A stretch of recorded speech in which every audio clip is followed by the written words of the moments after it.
Hey everybody, Crystal Gamer here with a new build for you.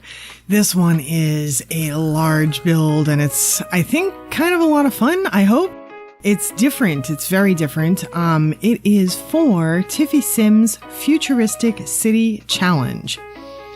And it's on a 50 by 50 lot. That was a requirement. There are several requirements on this. 50 by 50 lot. It has no CC as usual. And it's required to have one restaurant, one club or bar, a museum, a park, and 2 houses. We were allowed to move objects and show hidden objects, which was good. And I noticed when I was looking up the challenge itself for this video, I noticed 2 things that I hadn't noticed before. I did this challenge out of fun because, I don't know, it's so different, and I said, well, what the hey. But the 2 things that I noticed is, one, there's a $100 grand prize. Like, wow, that's pretty cool. Considering where I am right now, that would be pretty cool. And the other thing is the submissions are going to be reviewed on my birthday. So she's doing the stream on June 13th, and that's my birthday. So that's pretty cool. Yeah. And she says that the winner will be determined by popular vote during the stream. Well, neat. So that sounds like fun. And this one was interesting. It was quite a challenge because I really don't know what to do for future. I really was kind of at a loss. So I started with a really weird looking house, and I kind of have this theory that roofing is everything. So I did a very, very strange roof thing on it. And thus started my strange roof things for pretty much the whole build is filled with strange roof things. And so, yeah, I did several strange roof things, and I did a lot with lighting on this build to kind of go for the future aspect. I'm not sure, furnishing wise, how well I did. I kind of went, I sort of went what could be the opposite of future in parts of it. Like my bar and my restaurant are almost kind of like 60s retro. So it's some like futuristic 60s retro thing. And then it's in these buildings, these 2 buildings that, I don't know, they have all these roof spires and everything. And one of my followers, he said that what did he say? It looked like 80s retro neon coupled with Thor Ragnarok, I think is what he said. And I thought that was so cool because I really like 80s retro neon, and I'm a huge fan of Thor, and Ragnarok was awesome. So that was like, he really couldn't have given me a better compliment. I have no idea if that's future, but I was totally cool with it. And my thought on this build is I really don't know if it's future at all, if other people are going to look at it and say that it's future at all, but in my opinion, it's kind of cool. So I'm kind of good with it, whether it's future or not. I think it's kind of cool.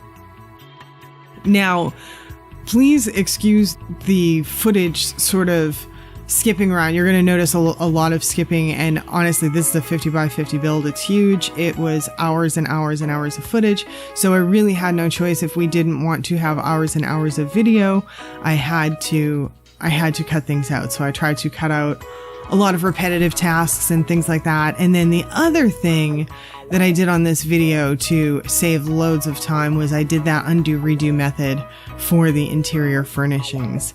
So I hope you guys are cool with that. But yeah, I had to take off lots and lots of time on the video to get it down. And I was proud of myself. I got it down to something like 22 minutes. And then, at the end, I have all these cool cinematics, or not all these, but I have some cool cinematics and a lot of screenshots, because I love looking at the final product. So that's always my favorite part.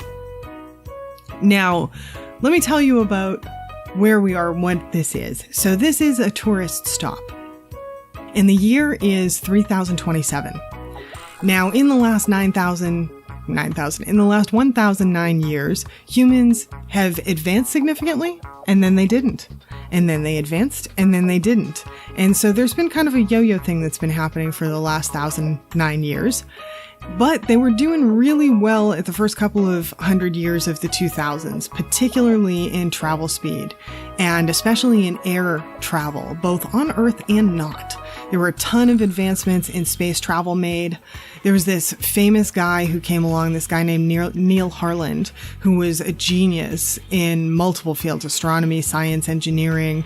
He was basically like the day's Tesla or Einstein or, I don't know, Elon Musk, pick whoever you like. He was like one of those, or maybe all three combined.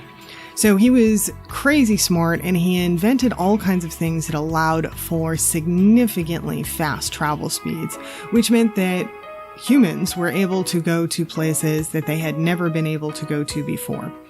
So many astronauts left our Earth on lots of journeys to space, but we also had a lot of unmanned rocket ships that left, and they gathered samples from out of space. And so there was just a lot of human space exploration and unmanned space exploration that happened over that time period. However, humans still hadn't figured out how to inhabit the moon or other planets. But though they hadn't figured out a feasible and economic solution for living in outer space yet, everything was still going well. Humans were still advancing. Now, I told you about all that because Neil Harland is a good person to know about because his name's on one of our buildings. His name's actually on our museum building that we have here at our tourist stop. So anyway, the ups and downs of humans over the last 1,009 years, they were doing really well, gangbusters, lots of space exploration, everything else. But unfortunately, at the same time that Neil Harland developed some of his fastest speed inventions, there was also a group of fanatics that started developing at that same period. There were all kinds of doomsday predictions about population growth and what it meant for the lack of resources on the Earth and all this.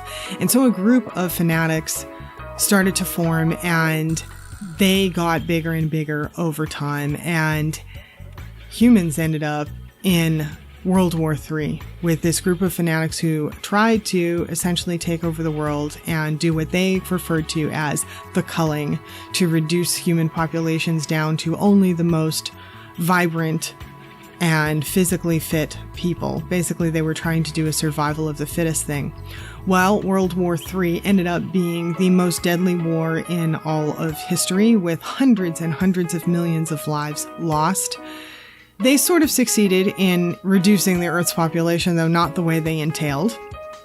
But humans started to come back after World War III a little bit. They started to come back and things started to progress and get better, but again, they were thwarted. In 2315, a pandemic hit, and the human population was completely decimated. Well, not completely. 90% of the population was gone, so almost completely decimated. So that took humans down to about 3 billion spread across the globe. So it brought them back to numbers that were closer to the 1950s rather than 2315.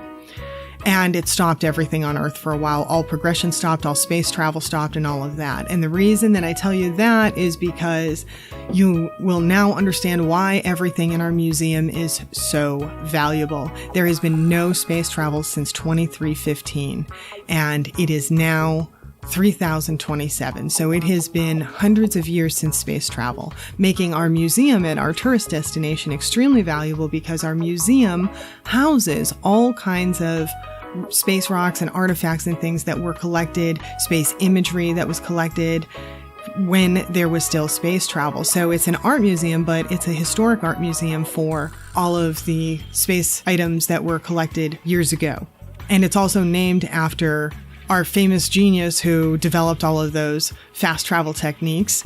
And so it's actually called the Neil Harland Celestial Art Museum.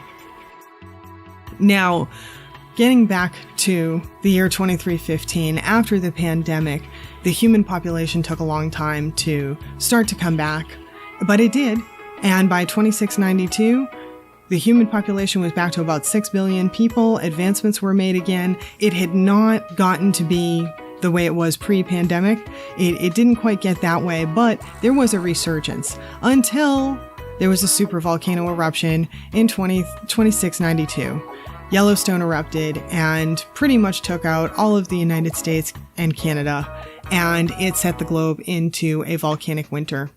Now, almost nothing was able to grow for nearly 100 years. They were in a volcanic winter for almost 100 years, so much of the human population died down. But it's been over 300 years, and a lot of the population has been able to come back. It's not as populated as it was, nearly as populated as it was, but it's getting there. And so our tourist town our tourist stop rather, is in a relatively unpopulated area. It's in an area that was heavily affected by the supervolcano blow.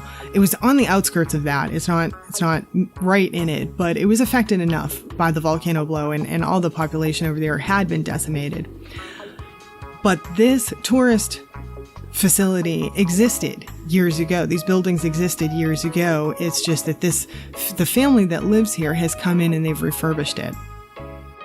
And so what this tourist center is it's one of the last tourist stops and the last place that you can get food before you head out to the historic Kitt Peak National Observatory in Old Arizona. And Old Arizona is now in Mexico. It's now part of Mexico, the United States, and Canada no longer exists. Yellowstone Blue wiped them off the map pretty much. And so the Kitt Peak National Observatory was an observatory that was functioning and a major thing back in the early 2000s. And now it's defunct. It's no longer working. There are no space centers or anything like that working anymore, but it's a historic site and people like to visit it. So our tourist stop is the last stop before you get to the Kitt Peak National Observatory. And our museum used to be an observation place, a science observation place as well. The two witches' hats in the building used to house massive telescopes that the witches' hats were able to retract, and the telescopes could see up into the heavens. Unfortunately, now there is no more space exploration. There is no more space anything really anymore. That's a historic thing. So the witches' hats are empty. But the museum does celebrate this space exploration that took place before. And there's even a Stonehenge-like exhibit in the museum with these placards that have all of the names of all of the astronauts that traveled to outer space during the massive space exploration heyday that took place in the early 2000s. So this tourist park is trying to kind of relive some of that and resurrect some of that. And so we have a couple of other things at this facility as well. I mentioned that we have a bar and lounge, and we have a cafe as well. So it's called the Ragnarok Bar and Lounge. And downstairs we have a little bar, and on the second floor we have what years ago would have been called a hookah lounge. It's still a hookah lounge, but now they don't smoke the same stuff that they used to. It's more like a peyote in 3027, something more similar to a peyote. So they get a little high off of it. They're not supposed to get in any sort of machinery after that. But it's a really, really cool hookah lounge, and it gives people a good experience when they go into the lounge and they smoke a little of that stuff. And then we have the Kitt's Cafe, aptly named, of course, because this is the last tourist center before we get to the Kitt's Observatory.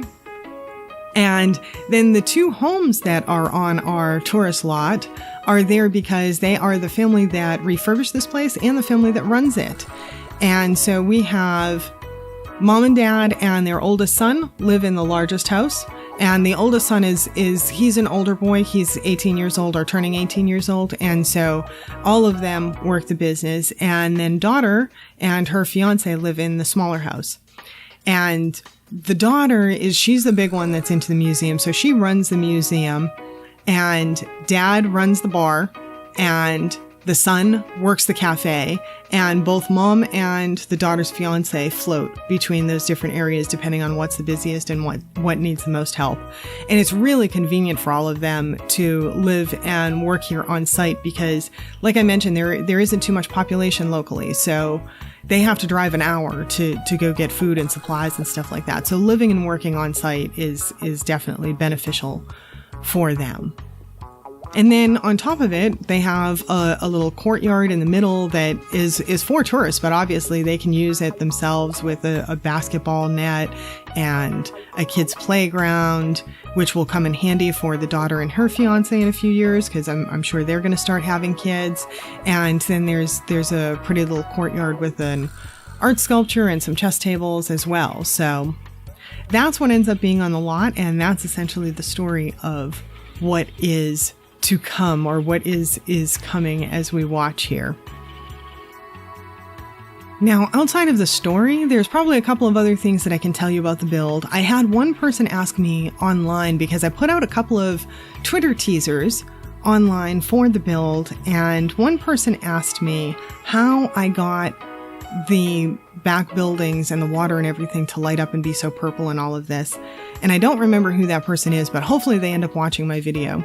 And if they do, the way that's done is the flooring that is currently on the basketball court, that purple, I don't even know what kind of flooring you want to call that, but that flooring is what is used underneath the fountains right now.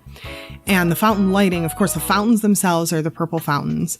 And then the buildings are lit up predominantly with the painters lighting, the lights that you use to light up artwork. Those lights, and there are a couple of other lights that I want to say, I would call them probably fluorescent lights in real life. I'm not quite entirely sure what they're called in the game. I can't think of it off the top of my head. But anyway, they're flat wall lights, or fairly flat wall lights. And so those two different types of lighting are used all over the two towers in the back. I mean, they're on every square, all over the two towers in the back, and I set them all to be that purplish color. Then at the end of it, I have trees that go in the back as well that add some more purple color too. So I used for this build, because really I have no idea what the future is going to look like. So I used a lot of color in this build, color and funky roofing to sort of make a future thing. But this place also, because of the history of advancement and then not so much advancement with humans, the back and forth, this tourist facility was actually built years ago and then refurbished.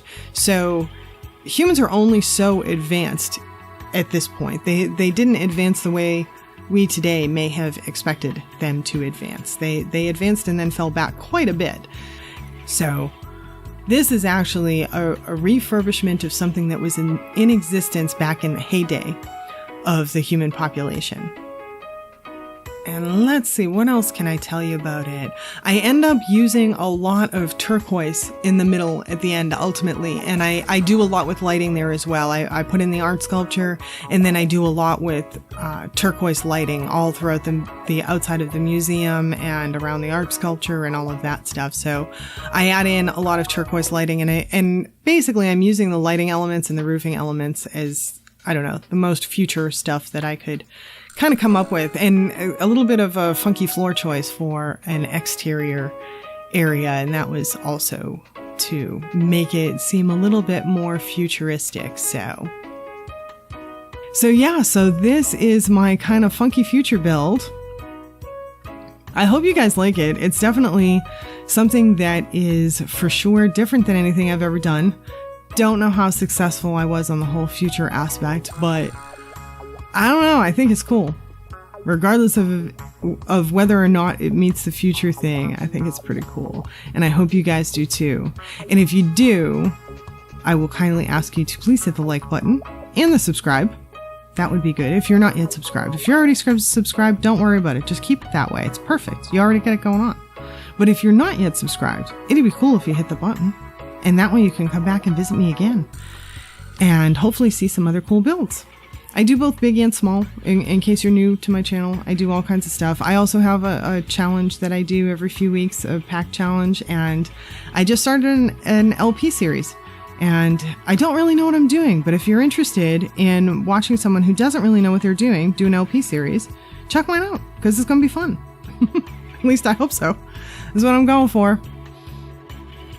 And let's see, what else can I tell you guys coming up? I already put out my schedule. I'm not sure if many people saw it, but I've got a pretty jam-packed schedule coming up. I've got a romantic garden build coming out. I've got my tutor collaboration with Nick Sims is coming out.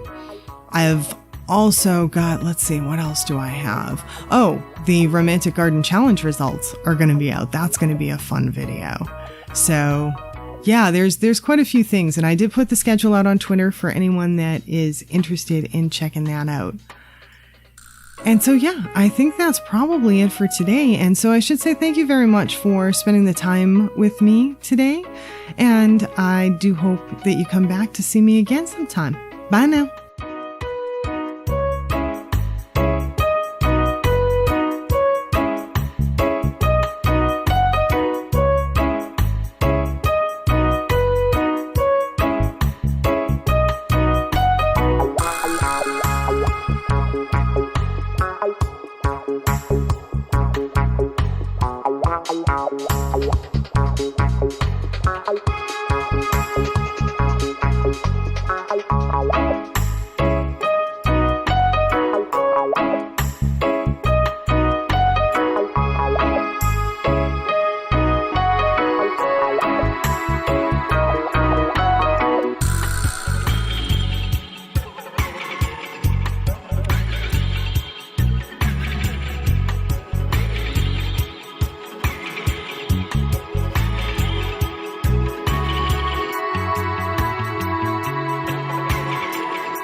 Bye.